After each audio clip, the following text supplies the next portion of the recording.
All right, Shalom. I want to start out by giving all praise, honor, and glory due to Yahweh, Ba'ashem, Yahweh Shai, Ba'ashem Rakakwadash. I'd like to give double honors unto the apostles and the elders of Great Millstone, where I learned this truth from. And I'd like to say peace and salutations unto the hopefully elect. And today is July 22nd, 2024, Missile Monday. And I have this article from Forbes, and it says Russia's nuclear-armed spacecraft could supercharge Space War One. So, I'm just going to go into this article and bring out a few scriptures, Lord willing. This lesson is edifying and straight to the point.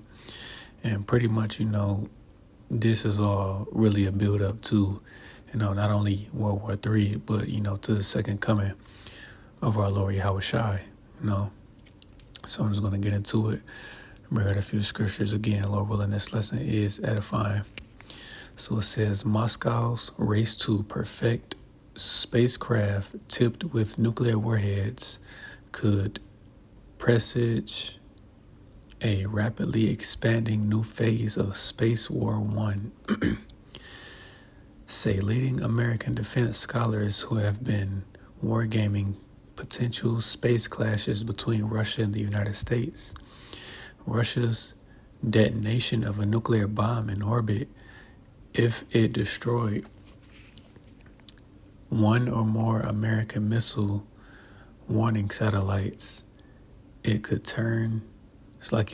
in turn trigger a U.S. response that extends to its most powerful weapons, these scholars say, while simulating potential battles, including in space between the one-time arch enemies of the Cold War.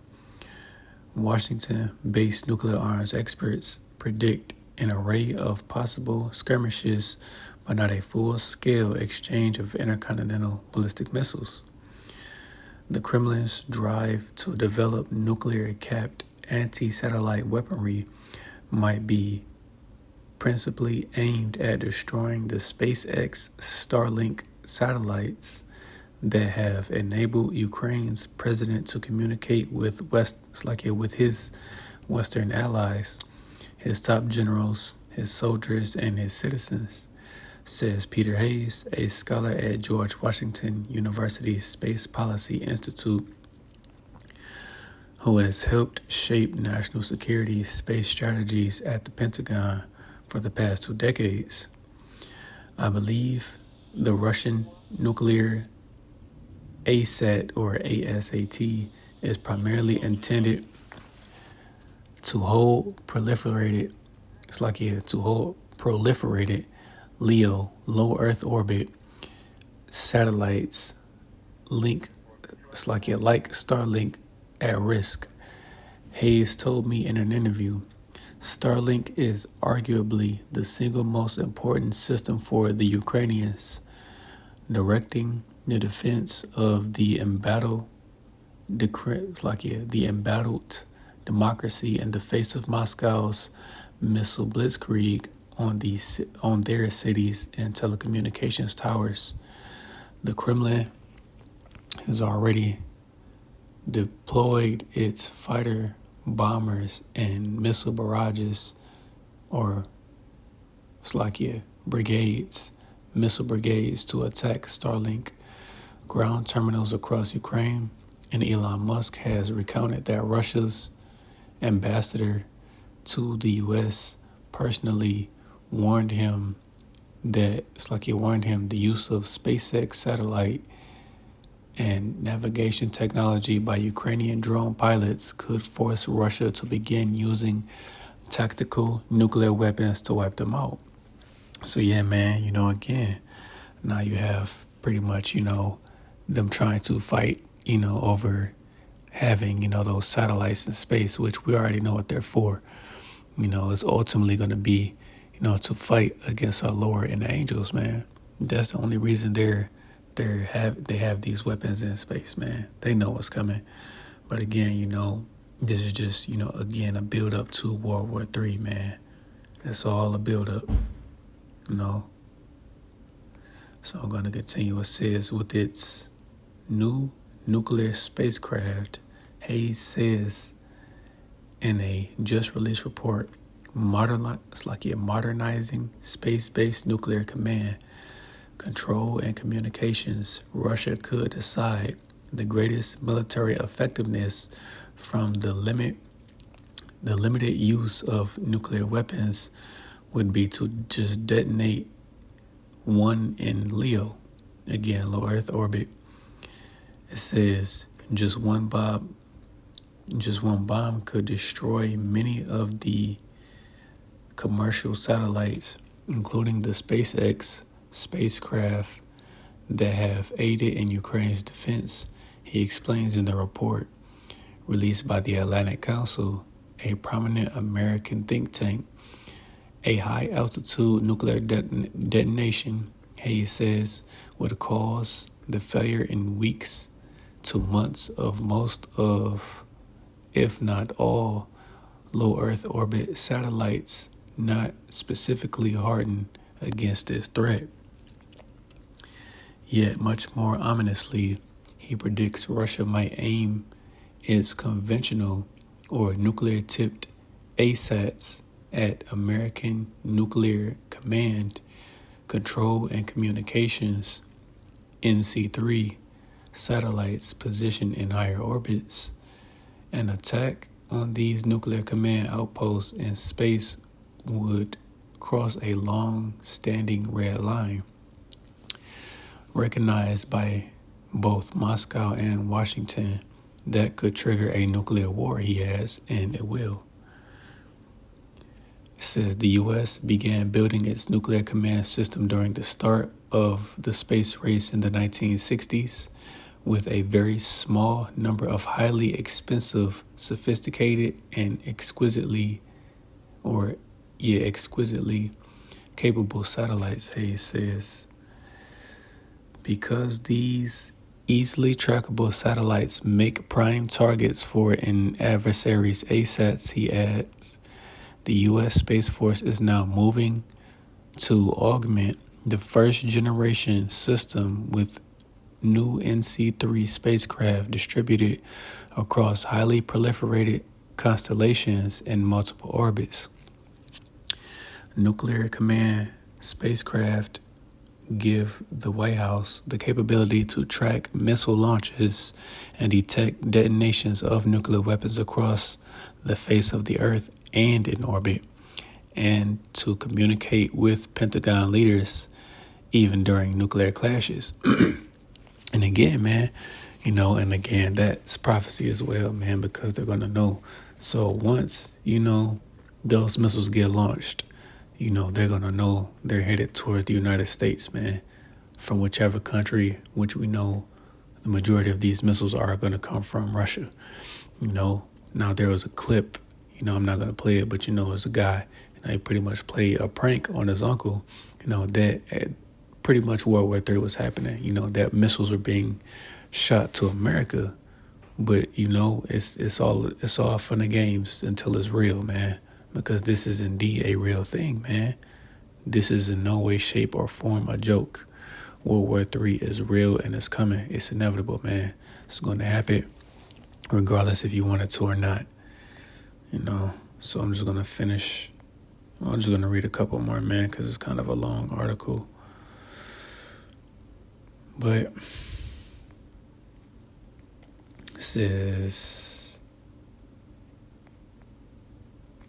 it says the long-standing armistice protecting American and Russian nuclear command satellites might now be crumbling.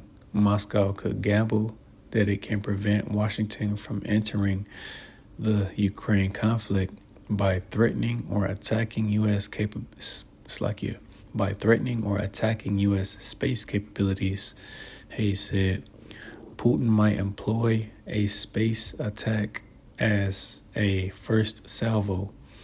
Russia also is waving a defense web with like-minded regimes armed with nuclear weapons to challenge the U.S.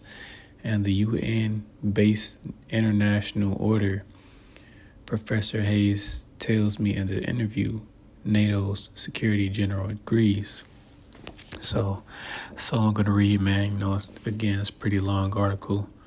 So I'm not going to go into the whole thing. But again, man, that just shows you, again, it's all a build up to World War III, but ultimately it's really a build up, to our Lord coming back. Because that's really what they're, deploying these weapons in space for, to fight against our Lord, Yahweh Shai and the angels, man.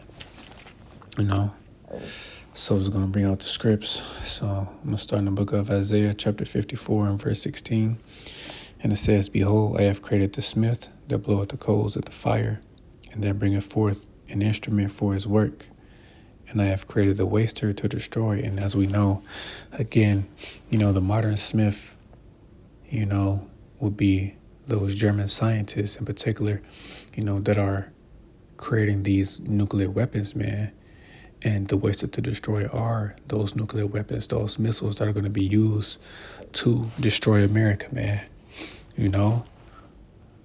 But, in this particular lesson, I'm not going to more so focus on, the missiles this week. But again, just to focus on, again, what they're doing, because they're putting these weapons in space that's ultimately going to lead up to, that war in heaven, which is not a literal war in heaven, but it's going into, again, World War III. Let me see. Yeah. It's the book of Revelation, chapter 12 and verse 7. And it says, And there was a war in heaven. Michael and his angels fought against the dragon, and fought against the dragon, and the dragon fought and his angels, and prevailed not, neither was their place found any more in heaven. And the great dragon was cast out, that old serpent called the devil and Satan, which deceiveth the whole world. He was cast out into the earth, and his angels were cast out with him. Now, that's not literally talking about, Satan, literally taking angels with him and being cast down to the earth. No, it's talking about, during World War III.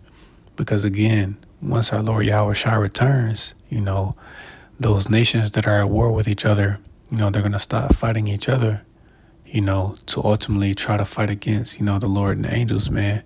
That's what this is talking about. Because again, it mentions Michael the Archangel, because, pursuing the Daniel 12 and 1, which I'm going to grab, man. It's going to be so bad out here that Michael is going to have to fight for us. But again, Michael the Archangel is going to be, fighting against, Esau and his militaries, and not even just Esau, these other heathens, these other heathen nations and their militaries as well, man.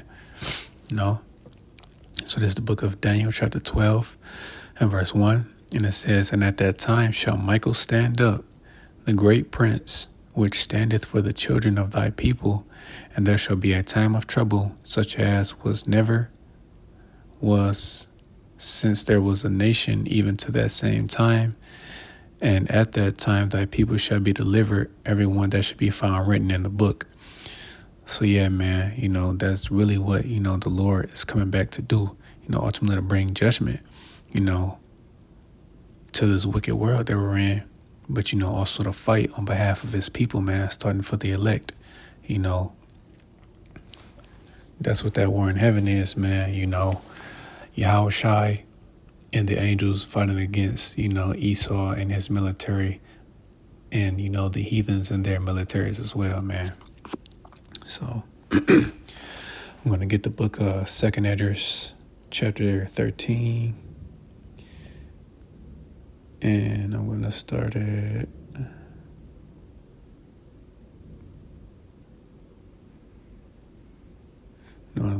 verse 3. And it says, And I beheld, and lo, that man waxed strong with the thousands of heaven. Slakia, you know what? Before I grab that, I'll grab Revelation chapter 1 and verse 7. And it says, Behold, he cometh with clouds, and every eye shall see him, and they also which pierced him, and all kindreds of the earth shall wail because of him. Even so, amen. And again, it's talking about Yahweh Shai coming back, And again, those clouds are talking about the chariots, man. Because when Yahweh Shah returns, he's not coming back alone. He's going to have, the thousands upon thousands of angels with him, man. We're not sure how many they're going to be, but there's going to be a lot of chariots, man. They're going to blot out the sky because there's going to be so many of them, man. So coming back to 2nd Esdras chapter 13 and verse 3, and it says, "And I beheld, and lo, that man waxed strong with the thousands of heaven, and when he turned his countenance to look, all the things trembled that were all the things trembled that were seen under him. And whensoever the voice went out of his mouth, all they burned that heard his voice, like as the earth faileth when it filleth the fire. And after this I beheld," and again, that's talking about Yahweh Shai. Verse 5, and it says, "And after this I beheld, and lo, there was a multitude," "and after this I beheld, and lo, there was gathered together a multitude of men out of number from the four winds of the heaven to subdue the man that came out of the sea." And again, that's talking about these armies, coming together to try to fight against Yahweh Shai, man. That's the man that's coming out of the sea. Because remember, man, where is he coming from? He's coming from the heavens, man. He's coming from the spiritual world. So he's going to crack those clouds. And remember, man, this is also known, it's like space. It's also known as the waters, man. So that's the man that's coming out of the sea, Yahweh Shai. Verse 6, and it says, "But I beheld, and lo, he had graved himself a great mountain and flew upon it. But I would have seen the region or place whereout the hill was graven, and I could not." And that's talking about that huge fathership that Yahweh Shai is going to be on, man. This is what Esdras is seeing. He's seeing this huge chariot, and he thought it was a mountain cut out, man. Because that's how big it's going to be. It's going to be extremely huge, man. Verse 8, and it says, "And after this I beheld, and lo, all they which were gathered together to subdue him were sore afraid, yet durst fight." And yeah, man, these armies, they're going to be afraid, man. They're going to be afraid of what they're seeing, but the Lord is going to put the spirit on them to fight. That's why it says they were sore afraid, man. But yet they're, he's going to put the spirit on them to fight them. They're not going to want to. But he's going to make them, man. Verse 9, "And lo, as he saw the violence of the multitude that came, he neither lifted up his hand, nor held sword, nor any instrument of war. But only I saw that he sent out of his mouth as it had been a blast of fire, and out of his lips a flaming fire, and out of his lips a flaming breath, and out of his tongue he cast out sparks and tempests." And again, that's talking about those lasers, man. Those laser beams, that he's going to destroy, these people with. Because again, you have to remember, in the midst of World War III, all of this is going to be going on, man. You're going to have the missiles flying, and they're also going to have, our Lord Yahweh Shai and the angels getting busy, man. Because it says when he comes back, he's not going to, he's not going to have a physical weapon, as it says. But again, those laser beams that are going to come from that chariot, man, that's how he's going to destroy these, nations, that fight against him. And I'll end it right here in verse 11, and it says, "And there were all mixed, and they were all mixed together, the blast of fire, the flaming breath, and the great tempest, and fell with violence upon the multitude which was prepared to fight, and burned them up every one, so that upon a sudden of an